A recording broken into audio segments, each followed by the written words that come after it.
First জানুয়ারির দিন আমরা প্ল্যান করেছিলাম যে আমরা তারাপীঠ যাব, তাই আমরা ভোর 6টার সময় বেরিয়ে পড়েছিলাম। তারপর এখান থেকে বর্ধমান যাব, দেন ওইখান থেকে আবার গাড়ি বা ট্রেনে করে আমরা তারাপীঠ গিয়ে পৌঁছবো আর কি। এরকম একটা টার্গেট ছিল 12টার মধ্যে, কিন্তু সেটা হয়ে ওঠেনি, গাড়িটা অনেকটা লেট করে দিয়েছিল। যাই হোক, তারপরে গিয়ে একটুখানি খাওয়া দাওয়া করে নিয়েছিলাম নিরামিষ হোটেল থেকে।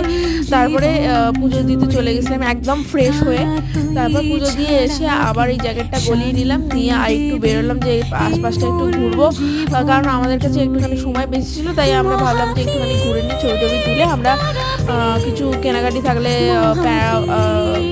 যা মানে কেনাকাটি থাকে আর কি, প্রসাদ টসাদ নিয়ে আমরা বেরিয়ে পড়বো। তারপরেই আমরা 7টার ট্রেনটা ধরে নিলাম, এই সরি 8টার ট্রেনটা ধরে নিলাম বর্ধমান থেকে। তারপর বাড়ি পৌঁছতে আমাদের 10:30 বেজে গেছিলো, আর আমি খুব টায়ার্ড ছিলাম। আজকের ভিডিও